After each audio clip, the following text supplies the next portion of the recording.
All right. Hello, everybody. Welcome to another SST Weekly. So today we're going to be talking a bunch about GraphQL and building stuff with GraphQL, specifically using Pothos, which is the GraphQL library in our Create SST starter. There's a lot of questions that come up pretty consistently, sometimes not even related to GraphQL, oftentimes around like just using Dynamo or even using RDS.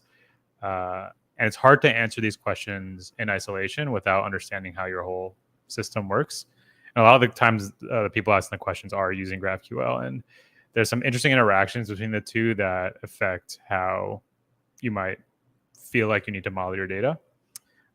So just I've been using Pothos for about, I don't know, let's say like six plus months now, and I've gone through a few situations that I think are actually pretty common, and I've found some interesting patterns that you can implement that have a big impact on both performance and also how simple, again, like a big focus for us is maintainable code bases. So how do you make stuff efficient without like destroying a lot of the stuff that makes GraphQL easy and keeps your code base clean in general. So I'm going to like go through some like an example project. Like we're building something pretty simple. Like I'm using the task management concept again, and we'll walk through how some of these situations come up and how we address them. So I have like 2 or 3 scenarios that I think are pretty useful. But before we jump into that, I just want to go over some of the high-level concepts of GraphQL again. I'm sure a lot of you understand this already, but it's good context for the more specific optimizations that we're going to be doing. So let me switch to Excalidraw.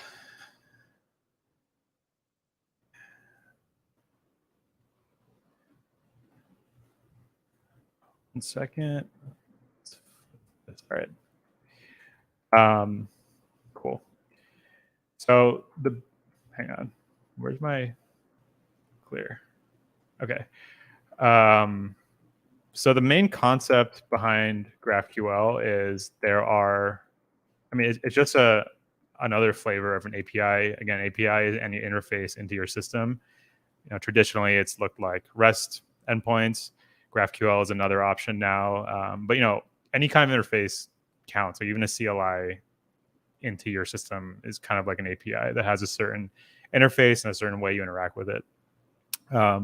The premise behind GraphQL is most APIs are trying to convey, okay, in my system, there are these objects and they relate to get each other in this way. And here's some of the actions you can do against these objects.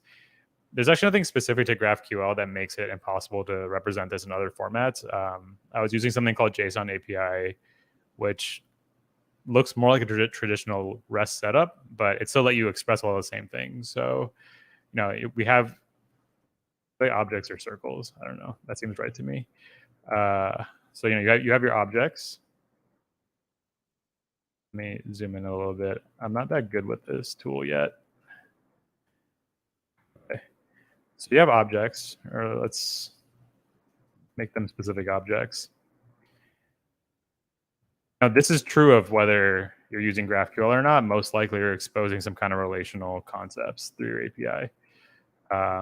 The objects have relationships to each other, right? Like object A might belong to object B. Object B might have many instances of object A.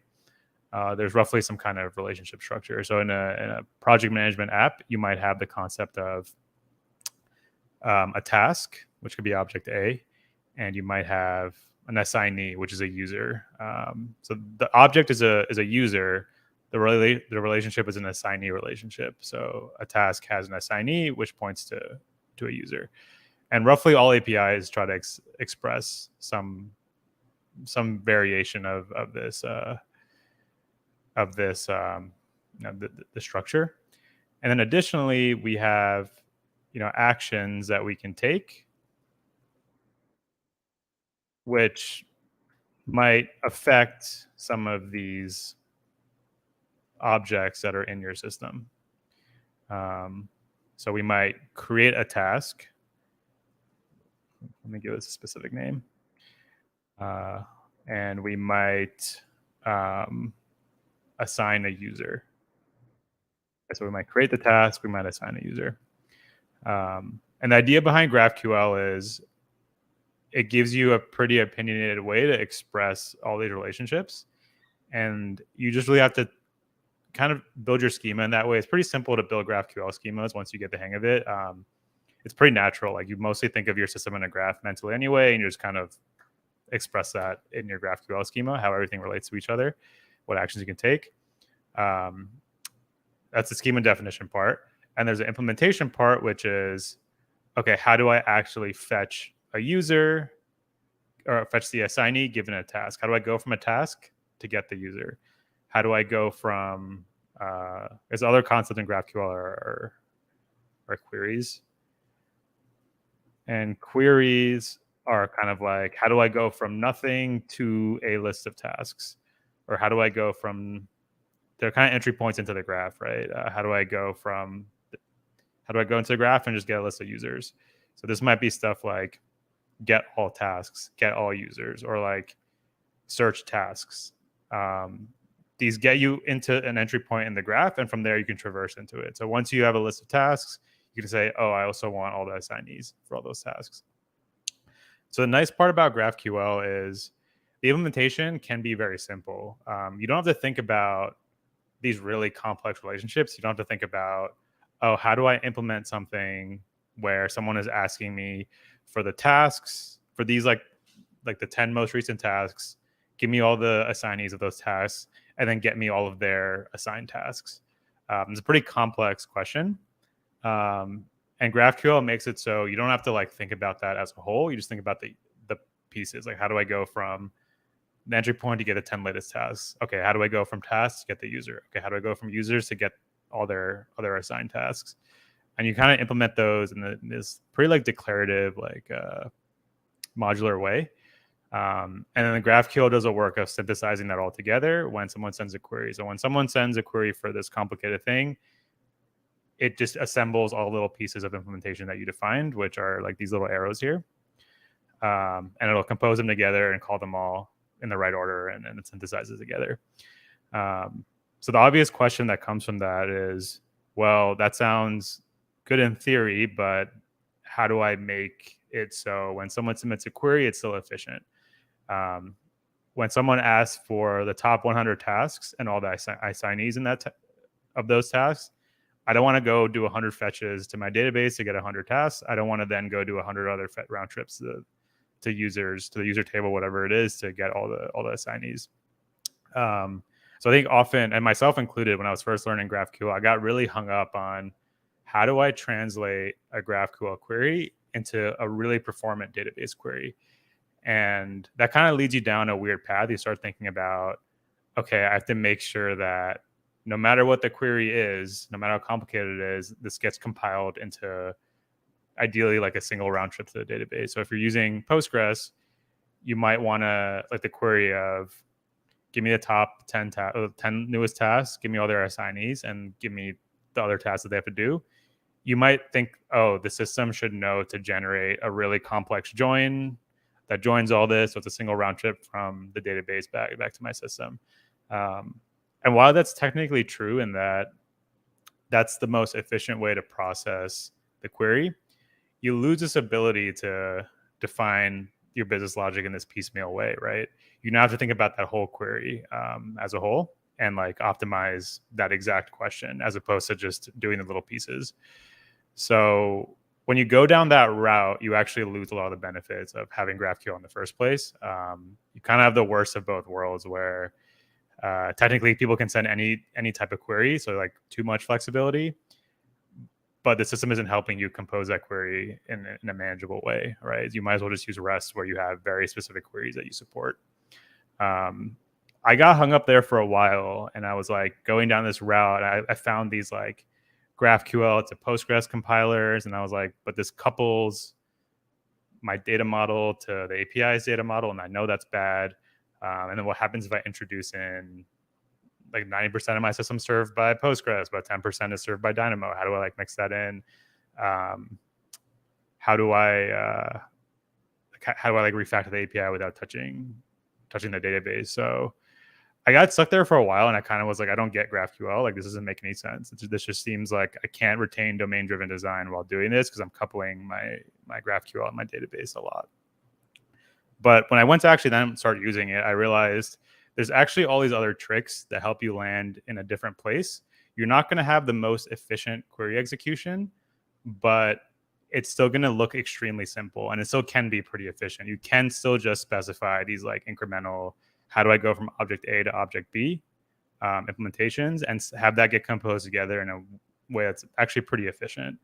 And it's kind of non-obvious until you run into these situations and you've implemented it and you realize, oh, the worst case scenario of how slow a query can be is actually not that bad, and it's actually still pretty usable. So I'm going to go through, again, this project management concept app, and we'll kind of step through like a naive implementation and see how bad that is, and kind of step through what we can do to make it better. I'll check my notes to see if there's anything I missed. No, okay, that's everything. So let me switch to, okay, good, it's finished deploying.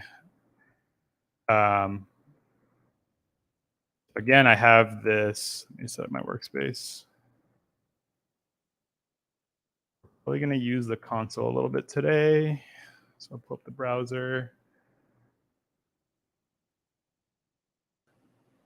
Okay, that looks good. It's a little bit bigger. All right.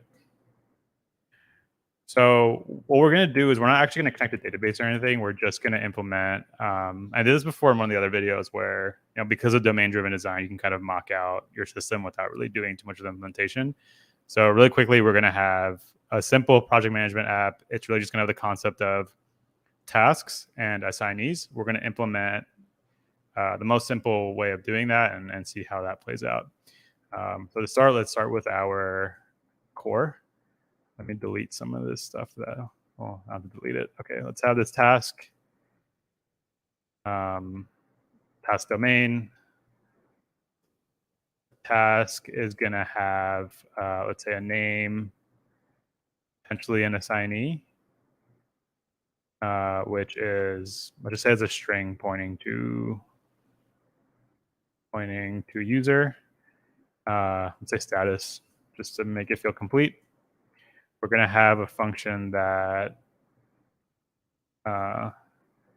lists tasks. A hard code the return type here. I'm just doing this because this is a mock. I don't recommend doing return types on functions. I'll probably do a whole video on why that is, but just take it for granted for now. So we'll have like task one.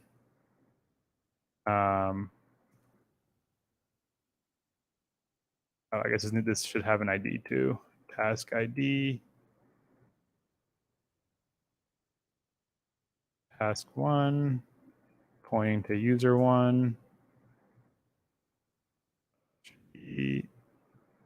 ID. Let's duplicate this a few times. Let's leave one of these without an assignee. S2. Should actually be completed. Completed. We'll leave this one false. Okay, we can get. I'm going to pull this out. A different thing. So return the whole quote unquote database. And we'll also support from ID, which, wow, look at that. This could potentially be null. So I guess pretty good. Resize my window a little bit. We don't need that much space on the right. All right. Okay, so now we can do task.list, task.fromID.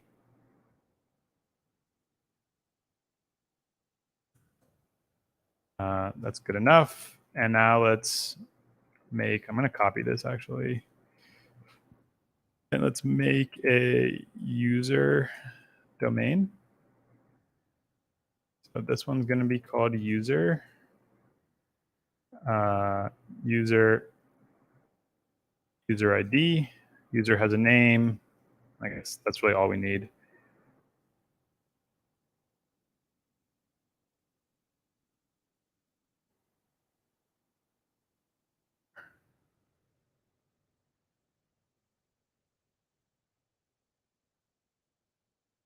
Now I should be using the macros here, but I always forget how to use them. User 3.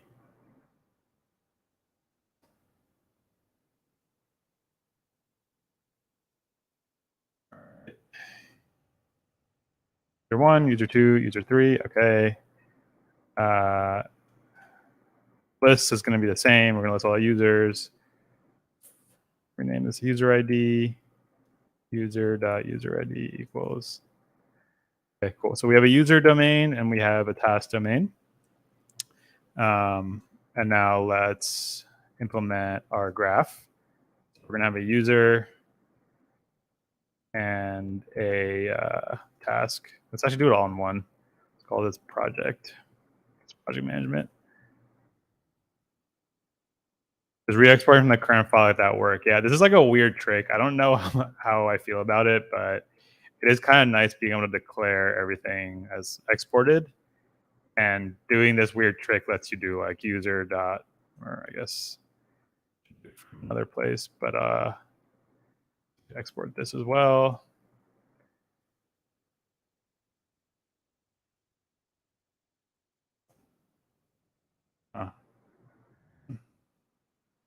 For my,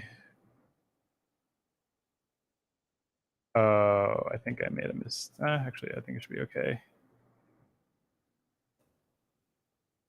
Yeah, so doing that is a trick that lets you get this, but the only side effect is technically it's exporting itself. So you can go like this forever, which I don't love, but it is like a nice shorthand. Otherwise, you kind of have to do export const user equals list from ID.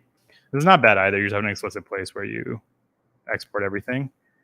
But like being able to control it just with these like export keywords. All right. I'm realizing that question's from Michael, who's a creator of Pothos. Everyone say hi. So then we have, so let's implement the actual types here. So sorry, object ref is going to be backed by user info. User type equals this. User, I'm going to do the inline implementation here. So this should be fields. Okay, now we're going to expose fields we want. So obviously ID, expose ID. You guys see me do this a million times, but just one more time. Expose name.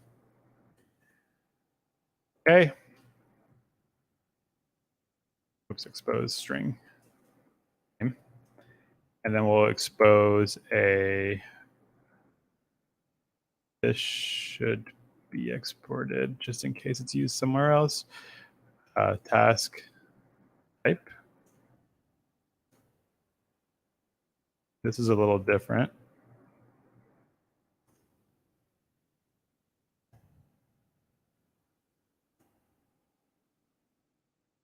I didn't export task info. Fixed. All right. Fields. So again, ID, expose ID, task ID. What else do we have on task? Let's see. Name, assignee completed. Okay, so the simple ones are name.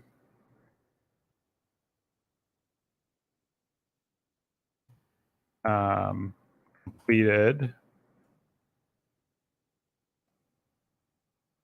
And now assignee is a little bit more complicated, right? Because assignee is pointing, we're not just going to return a string here. That's another thing to remember.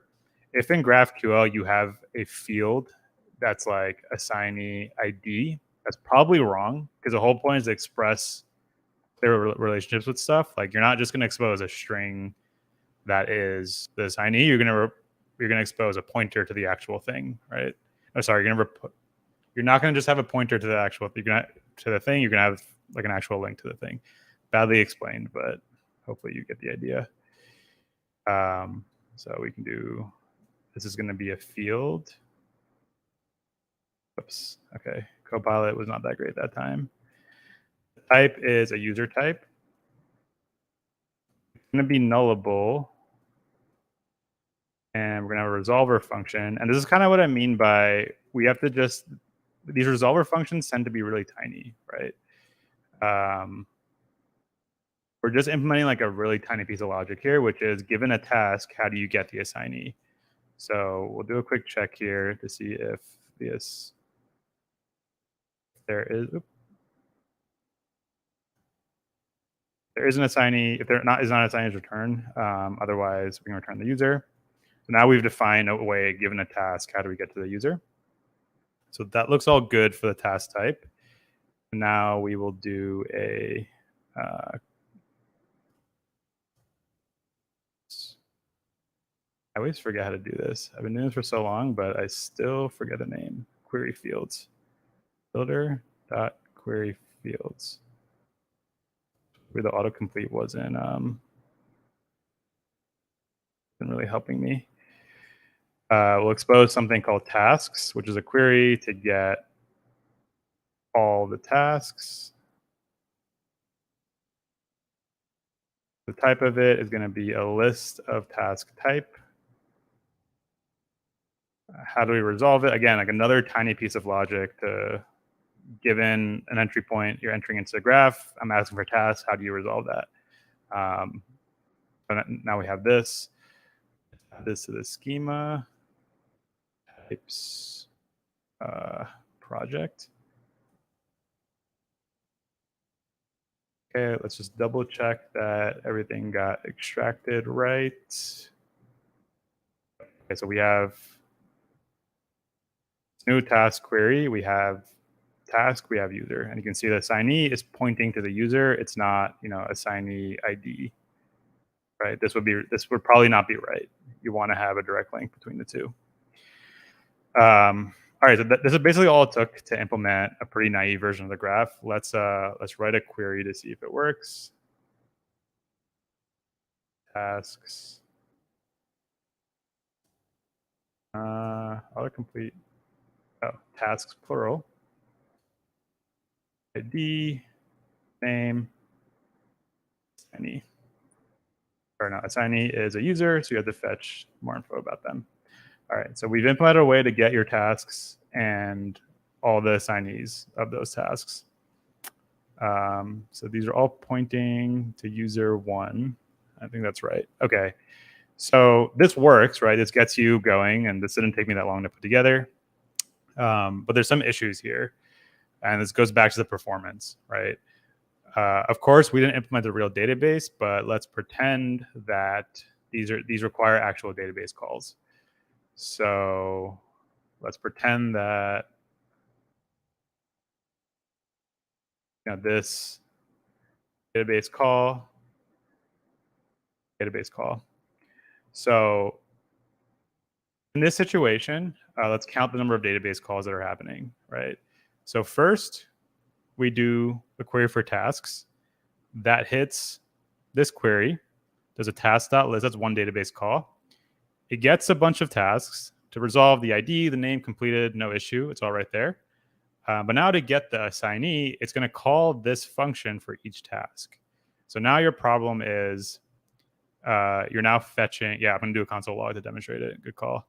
You're going to fetch the user once per task. And we can kind of see that for real. Let's say console log listing, user listing,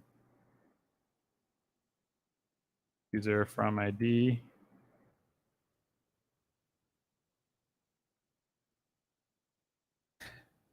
I want to ask for a GitHub repo after, and I never actually do it, but I promise I'll figure it out. We'll have like a place to dump all these. I'll do that for this one for sure.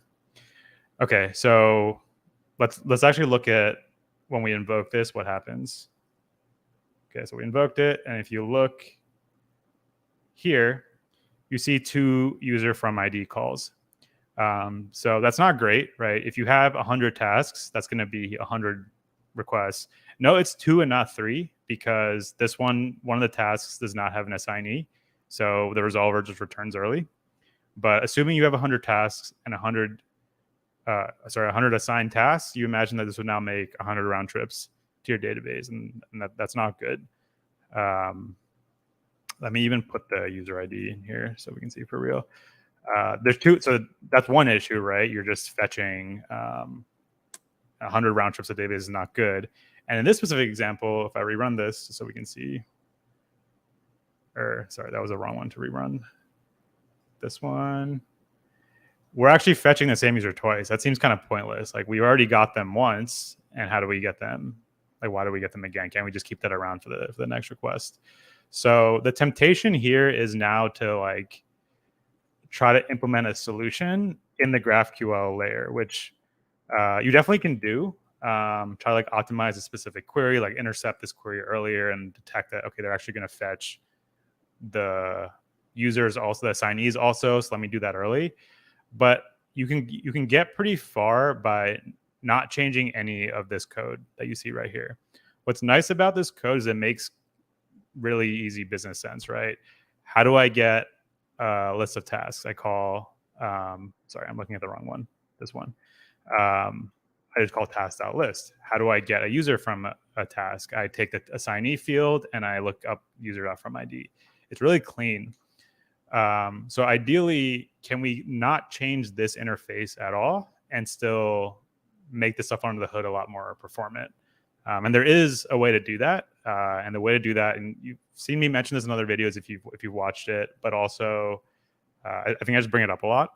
There's a tool called DataLoader, and I'm not actually going to show that tool right away. I'm going to kind of explain what it does, and we're going to implement like a shitty DataLoader ourselves, which I haven't done before. So let's see if I'm able to do it. But the idea is these are all asynchronous calls to user.fromID, and they happen in parallel.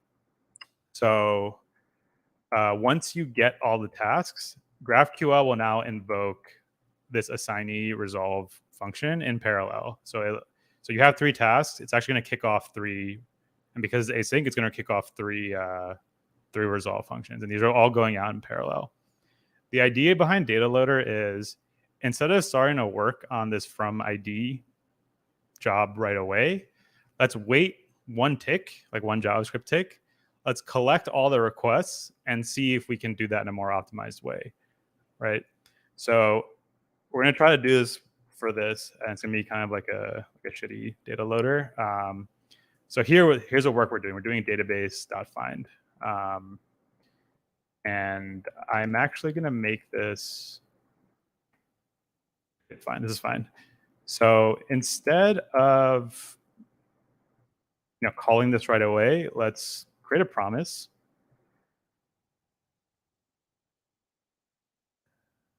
And this promise is eventually going to give you back what you're looking for, the info. But it's not going to do anything right away. Return promise. Yeah, okay. I was thinking about how to do this. Remove this out for later.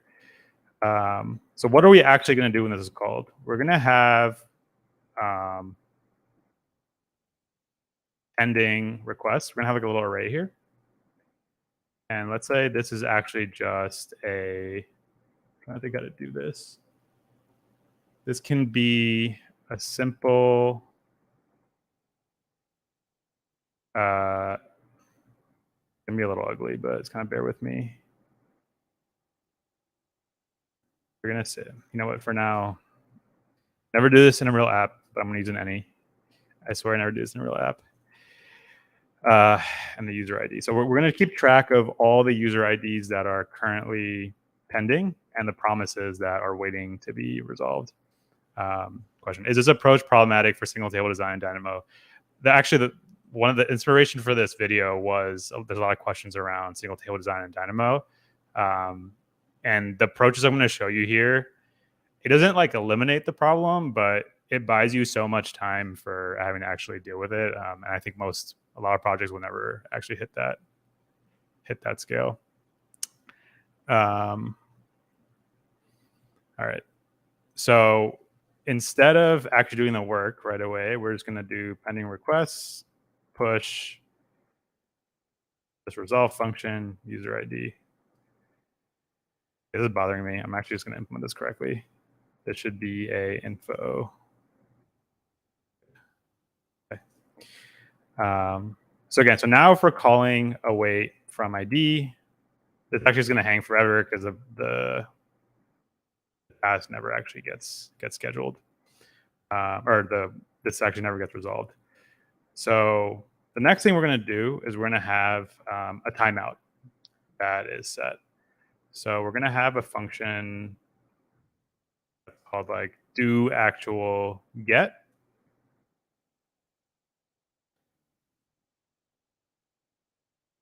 Max has any in his nightmares. Yeah. Yeah. I do. So here we're going to do a set timeout. And actually, I guess I can just do it like this: do actual get. I think 0 makes a run on the next tick, if I remember that correctly. Scheduled. Hey, my TS server crashed. I'm going a lot slower now, that's how I can tell. So we'll have like a thing that holds the timeout, pending timeout. Fine. Pending timeout equals set timeout. Does that work? Okay. And then if pending out. Okay. So the idea here is whenever we call from ID, we're not going to do any work right away. We're just going to schedule a task. And we're going to kick off. We're going to set a timeout if there's not already one being scheduled. So all calls to from ID that happen in the same tick, like basically all calls to from ID that get kicked off at the same time, won't actually get fired. We're going to delay it till the next tick. And if we look here, so we're not actually going to do anything here. We're going to do log the pending requests. Actually, we'll do the full implementation now. Should we? I'll just go through the dummy implementation now. For requests of pending requests, just resolve this to a dummy value.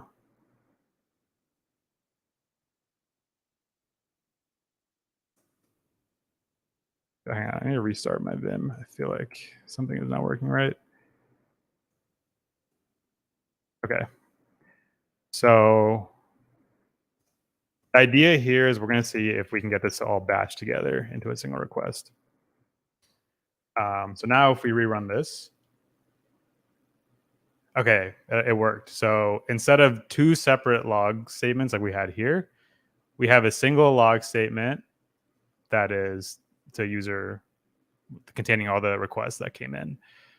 So now we can actually do a more efficient query, right? Instead of fetching one user at a time, we can do a single round trip to the database to do to get all the users in this list. So in this case, what that ends up looking like, need to reset the timer reference. Yeah, so I'm going to ignore the issue here where because of the Lambda function, when it gets invoked again, this timer reference, actually, I guess I can just solve it here. Being timeout equals undefined. There's actually other issues with this, which I'll kind of go into later, specifically with the Lambda function. Okay, so request resolve. So let's actually get the stuff now. So for each of these, we can do a database find, and we had over here user, and we can resolve it.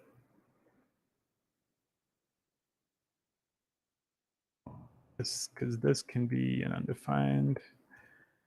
Okay, so now if we run this again, everything works. So let's look at the actual GraphQL Explorer. Okay, so everything works. But now we had a single, again, this is, of course, we're like still iterating over the database, but pretend that this is, a single database call. If you're using SQL, it might be like a select users where ID in whatever. If you're doing a DynamoDB thing, it can be like a multi-get. So the benefit of doing this, again, just to review, is someone writing the API, they didn't have to change anything. It's still pretty simple, and nothing really changed. Optimization is being handled in the domain layer. It's not specifically here. The implementation here looks really simple. This complexity of doing this batch get is not leaking. Question: why do we not remove duplicates? So yeah, ideally a data loader also looks at a batch and says, oh, all these requests are for the same user. Let's just fetch the user once and reuse it. Like I said, it's a shitty data loader, so it's not going to do that. So now if we look at the performance characteristics of this, it's still not super performant. The most performant version of this would be a single round trip to your database that fetches all the tasks and all the users in one go. And if you're using RDS, that's like a nice join. If you're using Dynamo, you might have had this more advanced single table design pattern where you locate both the users and the project kind of together in the same partition. So it's not as good as that, but it's also not as bad as a situation where you fetch 100 tasks and then do 100 round trips to the database. It's kind of capped, right? The task query is probably going to be paged. So let's say you never really fetch more than 100. And then this user query to fetch all the assignees. If you're using RDS, that's just one additional query. So now the cost of serving this request is now just 2 queries total. And it doesn't matter how many, it doesn't matter if each task has a different assignee. It doesn't matter if all the assignees for the 100 tasks are the same. It's going to just do one extra round trip. So you kind of put a ceiling on what your cost is. Of course, with Dynamo, if you're doing a multi-get, I think it's limited to 25. So your cost is actually 4. It's actually 4 because 4. So worst case scenario is you have 100 tasks. Each of them has a different assignee. You group them in queries of 25. So you make 4 requests. Those 4 requests could happen in parallel, though. So yeah, it's 4 round trips, but they can all be kicked off in parallel. So this is pretty good. You're not using any advanced Dynamo patterns. You're not like writing some complex query with RDS. And it still has decent performance characteristics, and this will get you a pretty far away. The nice thing here is the shitty data loader I wrote, the code here does not look good, and it doesn't actually cover all the use cases. There's a really great library. It's literally called DataLoader that does all this really effectively. So let's look that up now and implement it. So, whoa, it's under the GraphQL. I didn't know that. Yeah, so I guess this is just so useful in GraphQL. I guess they've put it under the GraphQL org. So real quick, let's install this.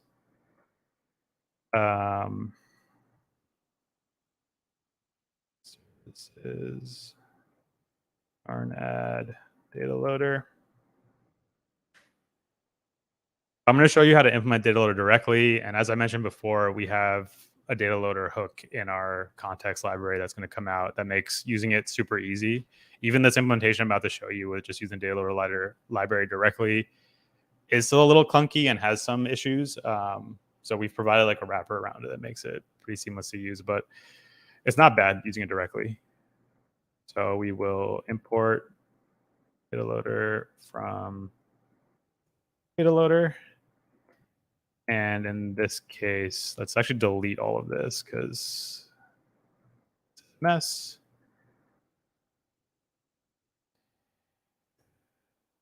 And let's create a new data loader.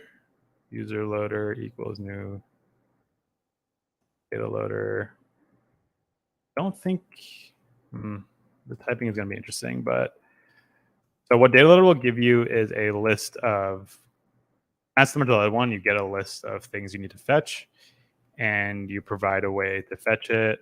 Again, in a real database, this would be a more optimized query. Nope, that's not what I wanted. I need to iterate through the keys. Map, key. Come on, give it to me. No. Oh, I can't do it. Oh, now I can do it. Okay.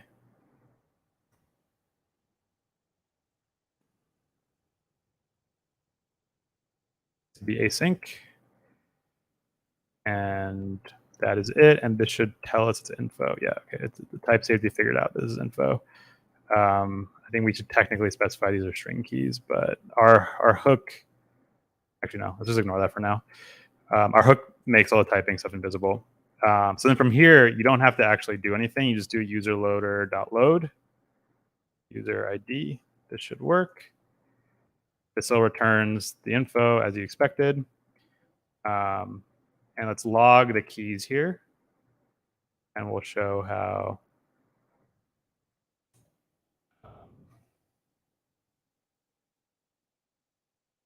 this works. So I guess this should be good, right? So again, we're just implementing it in the domain layer. And cool. So now we're seeing, so Pothos, not Pothos, DataLoader is really smart. It deduped the user for us already. So it's going to tell us you only have to fetch, the only request in this batch is a single user. And we'll just make sure everything is still working here. Yep, and everything still works. And so yeah, DataLoader is pretty advanced. Like it has like a bunch of configuration to handle a lot of common scenarios. It also has a cache, which is both good and bad. So like, let's say this query has more steps, and later you're going to fetch user one again. It's not even going to trigger this. It's just going to resolve it from the cache, which is great for the current request. It's bad if the next request is also reusing the cache. So let's say like you make a first request to get the user, then you modify the user, then make another request to get the user again. It's going to resolve the old version if it's hitting the same Lambda instance. So the hook that we provide for using DataLoader will automatically clear out the DataLoader cache per request. The cache is super useful within a single request, but you usually probably want it wiped between requests for like 99% of cases. So yeah, so this is, again, we've optimized this a pretty good amount just by adding a little bit of extra code to our domain. So Michael's mentioning there's a DataLoader plugin for Pothos. Yeah, so it's actually a really great plugin, and you can implement that directly, like alongside your Pothos definitions, and it actually works really well. There's no problem with it. Just with our setup, which, as you mentioned, we try to do most of the stuff inside the core and have the API feeling lightweight. But it's up to you. Like if you feel like you'd rather this DataLoader pattern is very specific to your API and you don't want it going into your domain, like that works as well. You'll just have to expose stuff like export async batch get or something, and this takes a user ID string, and then you can point the Pothos plugin to resolve using this. Cool. So that's one scenario. So there's another scenario that I also want to talk about. And this one is, so this DataLoader thing is actually not super advanced. I think very early into GraphQL, you'll discover this, whether it was through this video or somewhere else. But there are like slightly more advanced situations. So another comment from Michael: be careful when implementing as a real database. You need to make sure you're returning the data in the right order. Yeah, so the way DataLoader works is it gives you these keys, and they need to be in a specific order. And you need to return the results in the same order. And that's how it maps the keys to the results. ElectroDB initially didn't have this capability. But I talked to Tyler, and he actually added in a feature that lets you, if you're doing a batch get, you can pass in a flag to get the results back in the exact same order. So yeah, it's pretty hard to debug. Like you just find it. I've had code that I was using for a while and I didn't realize oh, I forgot to sort this, and it's actually resolving the wrong values. So that's just one gotcha to be aware of. It's a good thing to point out. Okay. So the next issue is a little more advanced, but I think it's going to come up decently often. I have a way to resolve it. I think it's a good way, but it's not like always do this type of thing. It's more like, this is probably helpful. Consider using it. So let's add another feature to our API now. Let's say on types project. So let's say we want to expose a field on the user type called task count. And task count is going to be an integer, or not expose, just an integer. That returns the number of tasks that the user has been assigned, right?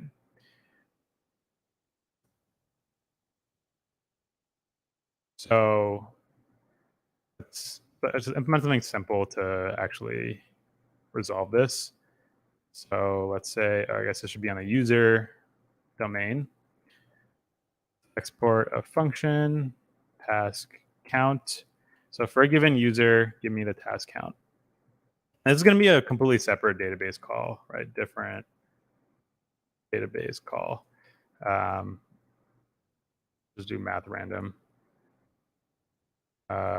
Times 10, math 4. Okay, so this is like not really related to the core user model. It's gonna do a more complex query. So this is a SQL database. This might do a query to, to the specific user and get the number of tasks they've been assigned into a count. And then we'll just expose this here again. So for a given user, return user.taskCount, user.userID. Let's expose a way to list all users as well. So we can actually query this easily. This won't go through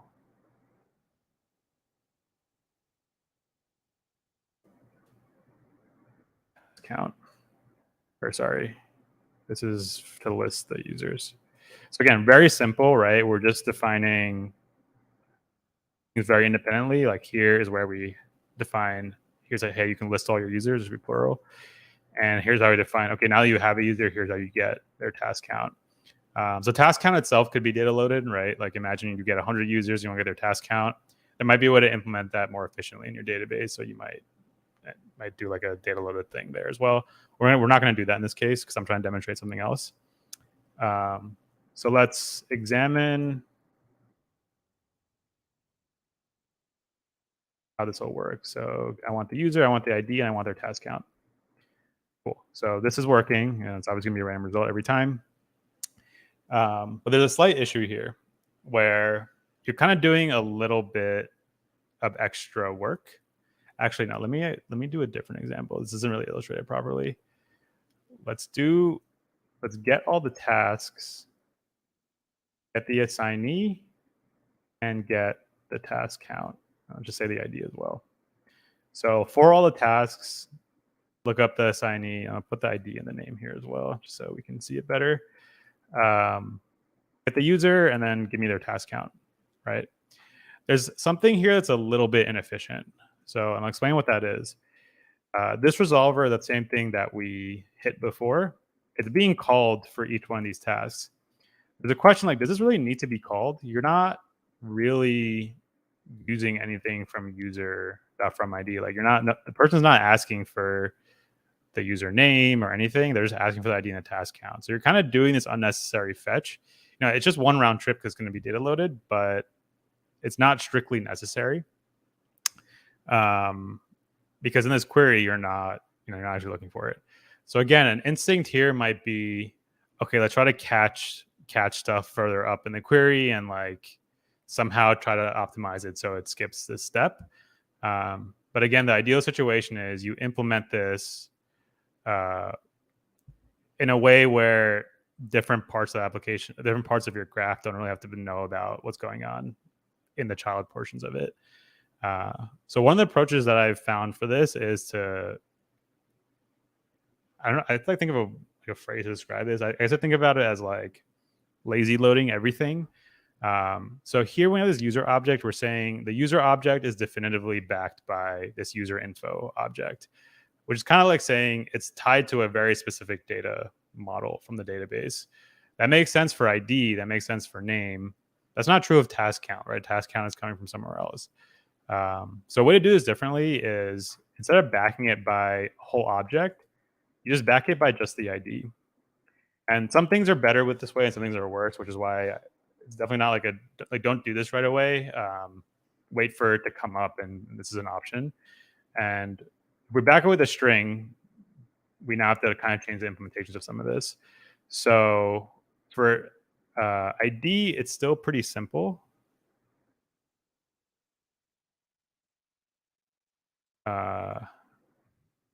So the issue here is we'll have to like implement specific, more specific resolvers now. So instead of getting the whole object, you're just going to get the user ID.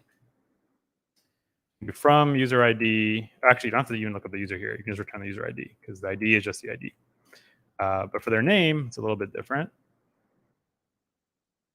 For their name, you're going to have to look them up. From ID, this is probably an undefined case for now. And task count, just get simplified to this. So what do we actually do here? We made it so that this resolver doesn't actually do any of the lookup from the database. We're saying it's too much to presume at this point that we need to load the whole data, the whole user object. We don't really know enough. So let's just return the ID.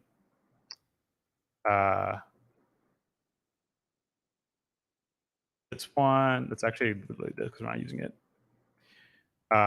So when this query is processed, when it hits this assignee and calls resolve, it's okay if it calls it 100 times. It's not actually doing anything at that point. It's just passing down the ID of the user that needs to be loaded. So in this case, let me check the logs here to see.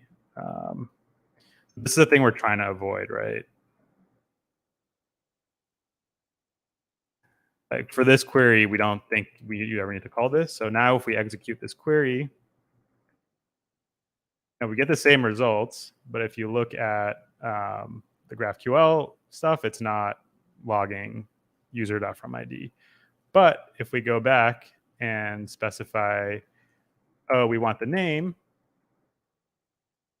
now you'll see it actually logs a from ID call. And again, I logged twice, but really it's only going to get logged. You only get logged once. Yeah, it's only ever actually called once. So this is kind of like deferring the query so that you wait till later parts of the graph actually request it. And because this is data loaded, let's say you have like a bunch of other fields here, field 1, field 2, field 3. These won't actually result in a bunch of round trips to your database because it'll get data loaded, right? So this is still going to be a single lookup from the database, and I'll just pull stuff out.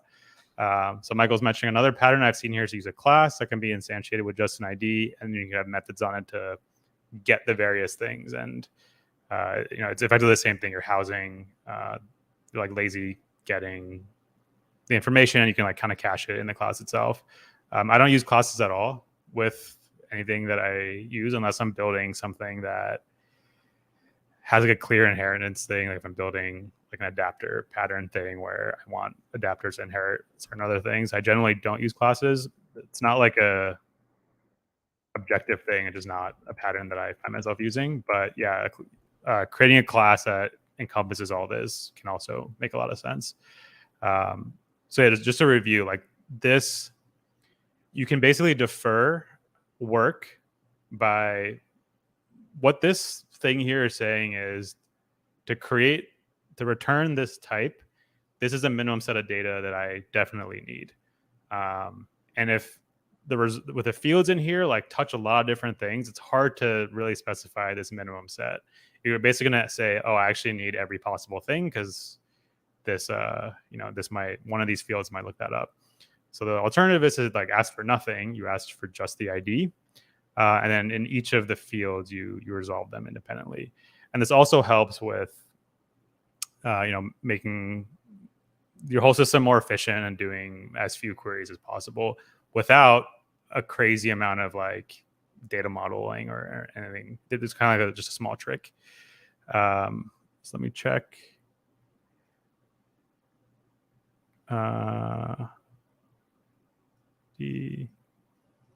Yeah, then there's a question of mutations as well. So this pattern somewhat makes mutations a little bit more clear, right? Because your mutation you might have a mutation that just updates their name, but the client might ask for task count as a result. It doesn't really make sense, but hypothetically they could. So this lets us know mutation, your implementation for the mutation only has to return the string of the ID that it got as an input. And this will process, okay, now that the mutation is done, let's like fetch all the stuff that needs to be, that the client is actually asking for. And DataLoader also has the other thing where you can technically prime the DataLoader cache with the result of your mutation so that if it does ask for the name again, it's not doing another database call. So overall, the idea here is there's a lot you can do behind the scenes inside your domain, make stuff more efficient. Like if people are calling into it in all different places, like you can batch stuff. You can get clever here to make it so no matter how people are consuming these functions, we can cap some of the performance costs there. So yeah, just to conclude, the idea here is to keep your functions, your API pretty simple and implement all optimizations behind the domain functions. And ideally, you don't leak these optimizations out of your domain. When I'm calling this user.fromID thing, this doesn't look any different whether this is the inefficient version or the efficient version. It lets you, whoever's calling it is not aware of those performance details. It lets you kind of refactor and improve things as you run into issues without breaking everything and needing to change everything everywhere. And yeah, that's it. So let me just scan through the comments to see if there's any other questions that I missed. Yeah, is this approach problematic for a single table design? So this basically defers the need to do more advanced things in Dynamo for a little bit. Right, in this situation, this data model I just showed could have been implemented really naively. You could just have an entity for tasks. You can have an entity for users. It's not going to be the most efficient thing. Going from a list of tasks to a list of users requires like a batch get to Dynamo for each user, but it's still going to be served up pretty fast. That's the point of using DynamoDB. Every query is going to come back very quickly.